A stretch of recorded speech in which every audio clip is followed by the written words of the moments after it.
Bienvenue dans cette nouvelle semaine, nouvelle édition, une nouvelle aventure qui commence. Nous sommes lundi dans Esprit d'entrepreneur et cette semaine, j'accueille une entrepreneure qui est passionnée par la parentalité, par la famille, par donner, avec une vision de la famille complètement différente. Et c'est de ça dont on va parler cette semaine. J'ai le plaisir d'accueillir aujourd'hui Vanessa Castel. Bienvenue Vanessa. Merci de m'accueillir. Avec grand plaisir et surtout, c'est ton état d'esprit d'entrepreneur, ce sont tes réalisations qui m'intéressent le plus à partager, vraiment, parce que ça va être quelque chose de très enrichissant. Tu as créé quelque chose de tes propres petites mains, on peut dire, parce qu'on va parler Exactement. d'enfants, de famille, de parents. On va retomber un petit peu en enfance, j'en suis certain, dans ces vidéos. Et comme tu le sais, on va passer à ta petite présentation très brièvement et on attaquera sans attendre la thématique du jour. Alors, je te laisse te présenter en quelques mots. Oui. Alors, les présentations, c'est toujours un petit peu compliqué. Il faut rentrer dans une case. Alors, quelle est ma case, justement?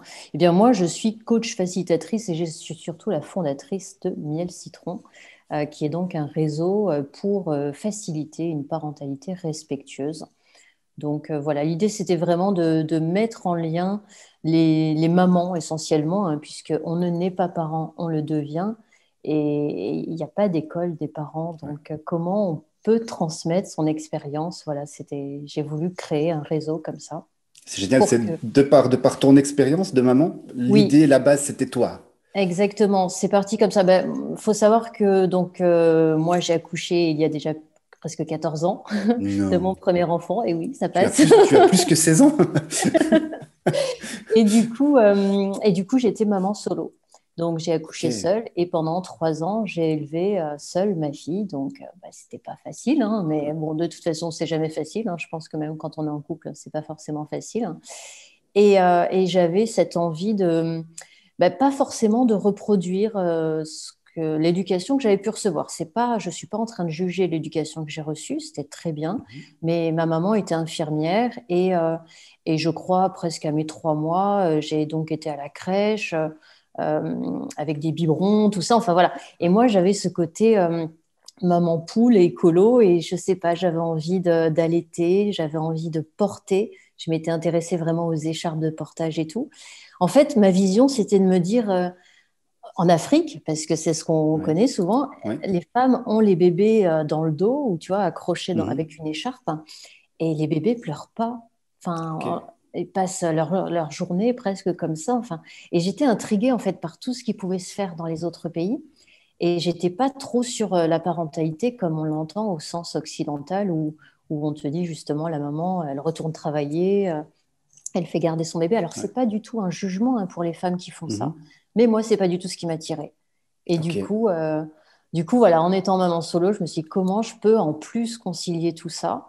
Et du coup j'avais personne aussi pour me conseiller par rapport à ça, puisque pour le coup ma maman n'a pas allaité et tout, donc voilà, je manquais peut-être de conseils comme ça, et heureusement, il y a Internet, la magie génial. d'Internet. Donc déjà en Ok. 2007, c'était l'époque où on avait des MySpace, et c'était les tout débuts de Facebook et tout. Ouais. Donc ça, c'était vraiment très chouette. Et en fait, j'ai Ok. créé un blog et avec ma vision de dire, OK, je ne sais pas du tout ce que c'est un bébé, mais je vais partager avec vous. Ah, c'est parti, c'est génial, j'apprends tellement de Oui, choses. Ah, c'est oui. parti d'un blog et C'est simplement. parti d'un blog, oui. Génial. Et du coup, ça m'a permis, moi, en plus peut-être de garder pied aussi, parce que du coup, Ok. je m'imposais un rythme, hein, tous les 2 jours de publier un article sur Ouais. ce que je pouvais vivre. Alors, même si c'était un article tout petit, hein, vraiment, Ouais, ouais. il n'y avait pas du tout de travail, de mots-clés, de référencement. J'y connaissais rien du Ouais. tout, hein. J'avais pris une plateforme à l'époque, c'était Blogspot, hein. Et du coup, donc, j'avais un compte MySpace et tout. Donc, voilà, enfin, Ok. Donc, tu et ça- partageais je vraiment ton partageais. ressenti, ton quotidien. Oui, C'était ouais, juste un partage de tes émotions, de ton vécu. C'était pas de la exactement. formation. C'était juste du Non, partage. c'était pas de la formation, c'était pas non plus le journal intime où je postais les photos de mon bébé, c'était Ouais. pas ça. C'était plutôt mes découvertes, un peu une sorte de journal. Ouais. Ouais, c'était sur des interrogations parfois sur la vie, de me dire, ah, c'est bizarre en fait un bébé, puis ça prend du temps, puis alors ça sollicite tout le temps, puis ça pleure la nuit, puis qu'est-ce qu'on peut faire? Ah, c'est Donc, génial. c'est vraiment par rapport à ça. Donc, ça m'a Ouais. permis en fait de rencontrer d'autres personnes, enfin, pas de les rencontrer, mais d'échanger virtuellement. Mhm. Et du coup, de créer un peu, j'ai envie de dire, une autre famille. Alors, j'ai quand même ma famille, hein, Ouais. bien évidemment, mais voilà, parfois, il y a un fossé hein, avec notre famille et tout. On n'a pas tous les mêmes attentes, les mêmes envies et tout. Et du coup, voilà, de m'entourer ouais, d'une communauté comme ça. Ouais. Et en fait, au fil des années, parce que j'ai conservé après des bons rapports avec certaines personnes. Il y a des personnes qui me suivent toujours et qui sont ravies aujourd'hui puisque je fais des vidéos sur la chaîne YouTube. Donc, du coup, je vais un peu plus loin. Et du coup, donc Facebook, en plus, c'est beaucoup plus développé. Après, il y avait Ouais. des groupes et tout. Et je m'apercevais que toutes les personnes, toutes les mamans qui étaient dans cette démarche, un peu écolo, justement, tendance zéro déchet et tout, c'était les Mhm. débuts hein, quand même, en 2007. Hein, parce qu'aujourd'hui, c'est très courant, on parle Ouais, de ouais. zéro déchet et Ouais. tout. Mais à l'époque, c'était pas non plus... Et en fait, on se retrouvait dans des groupes Facebook. Et du coup, tout le monde a partagé ce côté, je me sens un peu extraterrestre dans ma famille et je me sens seule et j'aimerais rencontrer d'autres personnes et tout dans ma ville, dans mon village. Parce que finalement, il n'y avait que la Biocoop à l'époque presque, ou les magasins bio qui pouvaient Ok. parfois faire peur. Et du coup, voilà, c'est vraiment venu de cette idée de se dire, OK, finalement, on est très nombreux, on peut peut-être se réunir et, euh, et aider Ouais. les nouveaux parents qui veulent aller dans cette démarche. C'est génial. Il y a deux choses qui m'interpellent vraiment dans ce que tu dis. C'est Ouais. tu as créé en fait ton entreprise. Tu es Oui, devenu entrepreneur de par une histoire de vie, oui, par un moment de vie où tu as eu besoin de faire quelque chose. Et ça, je trouve déjà exactement. génial. Mm. Et la deuxième chose, c'est que tu as, comparé à tellement de monde, tu as décidé de vivre en fait sur ton chemin et avec ta vision de la maternité, de la parentalité, et de ne pas suivre la vie de la famille et de te contraindre à l'éducation, on va dire, familiale et coutumière qu'on peut avoir la plupart du temps. Et je trouve déjà rien que ces deux aspects sont absolument dingues. Mm. Je vois tellement de monde en fait, qui éduquent leurs enfants de par l'éducation des parents. C'est presque les grands-parents qui éduquent à leur place parce que c'est Ouais, eux qui donnent les infos. Tu dois faire comme ça. Et exactement. d'avoir ce courage, en plus en tant que mère, mère seule, Mm. solo maman, on peut Solo, dire, oui, maman solo solo, maman, oui. maman solo, d'avoir ce courage de le faire, déjà ça, c'est Oui, génial. Et merci. le premier mot, la première thématique dont on parle dans la capsule du lundi, c'est le mot de la vision. Mm. Et j'aimerais juste que tu me partages sur les tout débuts, quand tu étais justement quand tu as eu l'idée de créer vraiment quelque chose, quand c'est devenu une entreprise, petit à petit, tu as dit, OK, je veux créer quelque chose de concret, plus qu'un blog. À ce moment-là, quelle était la vision de cette activité? Alors, d'ailleurs, je peux partager à tout le monde d'ailleurs le moment précis vraiment où OK? j'ai eu cette vision. Parce qu'il faut savoir que du coup, dans toutes ces communautés, toutes les personnes que j'ai pu rencontrer, je suis devenue aussi un petit peu militante hein, Mhm. pour tout ce qui est violence dite éducative ordinaire. OK. Et, euh, et à l'époque, parce qu'aujourd'hui la loi est passée, mais à l'époque, on parlait d'une loi anti-fessée. Alors l'idée, c'est pas de Mhm. dire on va complètement arrêter de donner des fessées à nos enfants. C'est plutôt, moi je l'assimile un petit peu comme, tu sais, sur les bouteilles d'alcool, il y a un pictogramme d'une femme Oui, enceinte qui est barré. C'est pas pour autant que les femmes enceintes qui ont envie de boire un verre voilà, ouais, pas le faire, ouais, mais ça permet de modifier en fait la vision des choses. Quand on savait pas, on faisait, ok, maintenant on ouais. sait et chacun fait ce qu'il veut, mais au moins on sait les conséquences et on sait ce que ça peut avoir. OK. Donc pour la fessée, c'était pareil, parce que ben, moi quand j'ai eu ma fille, pour moi, ok, si l'enfant n'écoute pas, ben, on lui met une fessée, ou, enfin voilà, j'étais pas forcément sur une gifle, mais pour moi la fessée, j'en ai eu, j'en suis pas morte, hein, comme on dit, donc ça me choquait pas à l'époque. Mhm. Et puis, donc, avec toutes ces recherches, toutes ces personnes, toutes ces communautés et tout, en 2013, j'ai découvert les neurosciences. Enfin, peut-être même un peu avant, mais en tout cas, en 2013, à mon deuxième enfant, j'ai Mhm. vraiment découvert tout ce qui est neurosciences et tout l'impact que ça peut Ouais. avoir. et notamment les travaux d'une pédiatre très célèbre, Catherine Guéguen, tous ces travaux universitaires qui parlaient de la production du cortisol dans l'enfance. Donc le Ok, cortisol, c'est d'accord. le stress généré dans l'enfance, Ouais, pouvait conduire à des maladies neurodégénératives plus tard.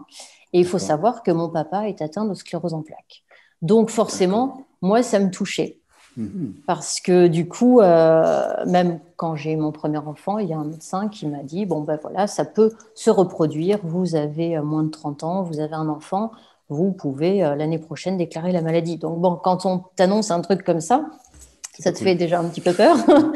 Mais bon, voilà. Et en fait, hein, c'est pas forcément quelque chose de génétique, d'héréditaire. Enfin, ça peut. Voilà, il y a toute cette dimension aussi environnementale, donc les neurosciences. Et justement, en 2013, donc déjà de découvrir ça, ça avait été un vrai choc pour moi.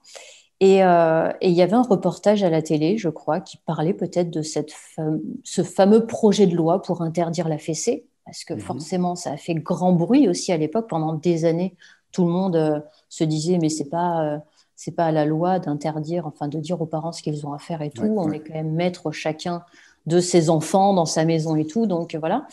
Et, euh, et vraiment, je ne sais pas, en voyant ce reportage, je me suis dit, un jour, cette loi, elle va passer et j'aurai une entreprise qui aura un impact dedans. Wow. Tu vois, c'est vraiment Excellent. ce... Ouais, ouais, ouais, ouais. Je ne savais pas du tout comment, je ne savais Ouais. pas... Mais Je sais pas. tu le Ah sentais qu'il y ouais, avait. j'en ai des Voilà. frissons de t'en Ah, c'est reparler. Tu vois, génial. je me rappelle Trop bien, ouais. devant ce reportage télé. En plus, je crois que depuis, je regarde plus trop la télé. Tu vois, j'ai même plus de télé chez moi. Mais donc, à l'époque, j'avais regardé, ça devait être au journal télévisé. Ouais. Et vraiment, je sais pas, j'ai eu cette vision de se dire, je sais pas, il y avait quelque chose. Et tu sais, ce truc qui te dit, OK, tu vas aller dans cette voie et tu vas avoir quelque chose et un impact et tu vas faire quelque chose Ouais. là-dedans. Donc, voilà. Ça a mis du temps quand même après hein, pour trouver vraiment la vision concrète de Oui, ce bah, que je c'est clair, voulais faire. justement. Après, ça s'adapte. Tu l'as Exactement. eu global. Oui. Et aujourd'hui, Oui. aujourd'hui, est-ce que ta vision a beaucoup changé? Est-ce que tes ambitions, ce que tu vois pour le futur, pour ton entreprise, est-ce que ça a changé? Ou est-ce que tu es toujours un peu avec les mêmes ressentis? Parce que j'ai l'impression que, alors, pour moi, au départ, c'était plutôt de l'émotionnel. C'était la maman qui parlait. Et Oui. aujourd'hui, d'après comme je te connais un petit peu, il y a quand même une businesswoman, il y a une femme d'affaires qui gère une Il société. paraît, oui. Hein. Donc, quelle est ta vision aujourd'hui? Oui, c'est bah, forcément ça évolue hein, parce que là je te parle de ça, c'était en 2013. Ouais, Donc déjà, j'ai pas créé l'entreprise tout de suite en 2013. Il y a eu des petites évolutions. J'ai tenté un peu une autre entreprise, puis bon après j'ai créé une vraie société, mais tout de suite c'était déjà en 2016. Donc tu vois, ouais, il y a ouais. vraiment du temps qui s'est Ah oui, écoulé et tout. oui. Donc aujourd'hui, quand même, nous sommes en 2021. Donc de l'eau a coulé sous les ponts. Entre-temps, j'ai aussi traversé des épreuves hein, difficiles avec la société, hein, puisqu'il y a une société qui a été liquidée, justement. Donc ça a été très, très compliqué aussi. Mais aujourd'hui, j'ai toujours voilà, cette vision. Est-ce qu'elle a changé? Oui. Moi, mon but, à la base, c'était vraiment de reconnecter les parents avec leurs enfants. Et d'ailleurs, on s'est aperçu avec, Ok, par l'expérience c'est bien ça. qu'en fait, les parents se reconnectaient avec leur propre enfant intérieur. Et ça, déjà, Ok, ça a changé énormément de choses parce qu'on ok. permet en fait aux mamans de devenir indépendantes aussi, puisqu'en leur permettant de diffuser nos produits, de former d'autres parents, de transmettre des formations et donc de revendre des produits et Mhm. gagner de l'argent, bah, Ouais, du coup, elles deviennent indépendantes. ouais, tout à Donc, fait. finalement, on leur change aussi leur état d'esprit. Enfin, elles changent de paradigme, en fait. Et ça, Ouais, ouais. c'est merveilleux parce que du coup, ben, on se rend compte que enfin, avoir un impact sur des centaines comme ça de femmes qui créent leur entreprise, du coup, enfin, Ah, je c'est trouve ça, génial. c'est merveilleux, ouais. Donc, Et juste avant de terminer cette capsule du jour, quand tu dis que les parents se reconnectent avec leur enfant intérieur, qu'est-ce que tu entends par là? Est-ce que quelle est j'ai un peu l'idée en tête, mais hmm, j'arrive pas à la dire. c'est c'est un sujet tellement complexe, mais j'ai envie de dire que peut-être on en arrive finalement à pardonner certaines choses. Parce que D'accord. peu importe l'éducation qu'on a pu avoir, Bon, il y en a qui sont maltraités, ça c'est OK, mais tout le monde n'est pas maltraité. Oui. Après, il peut y avoir de la maltraitance psychologique, hein, c'est-à-dire de la maltraitance qui ne se voit pas. Ouais. Et puis parfois, il y a aussi des familles où tout se passe bien, heureusement. Mais même quand ça se passe bien, il y a quand même parfois toujours, ça touche à l'émotionnel par rapport à ses parents. Tu peux demander à n'importe quel adulte aujourd'hui comment ça se passe avec tes parents. Ouais. Ça a toujours été un peu compliqué. Hein. Finalement, je pense que c'est quand on devient vraiment bien adulte, donc avec l'âge, qu'on arrive peut-être à pardonner certaines choses ou à apaiser la relation avec ses parents. Et ça, c'est quand on se reconnecte aussi avec soi. Tu vois, son enfant, sa joie intérieure, qu'on est aligné et qu'on fait ce qui nous plaît, justement. Donc, je ne sais pas si ça répond vraiment bien à ta question. C'est trop bien, c'est trop bien. Je me réjouis de parler des autres sujets avec toi, parce que je pense que ça va être une mine de découvertes tout au long de la semaine. Déjà, rien que d'avoir là maintenant la connaissance de comment c'est parti, je résume déjà ça très, très émotionnel. Voilà. Oui. Autant il y a des entrepreneurs qui sont là parce que c'est du travail, OK, ils ont une passion, ils mettent en place. Là, c'est vraiment parti, comment je pourrais le dire? C'est parti, mais vraiment d'un enfant, quoi. Oui. C'est parti de quelque chose de fragile et j'ai l'impression que tu as construit ton entreprise comme tu élèves un enfant, comme tu en prends soin avec sa fragilité, avec ses moments plus difficiles, et je trouve ça vraiment, vraiment magnifique. En tout cas, merci pour cette première capsule. Je me réjouis de te retrouver demain pour la suite. Je me réjouis, vraiment, vraiment. Allez, avec plaisir. Passe une belle journée. Merci, toi aussi. Retrouvez tous les épisodes d'Esprit d'entrepreneur sur les différentes plateformes de diffusion et surtout sur www.espritdentrepreneur.com.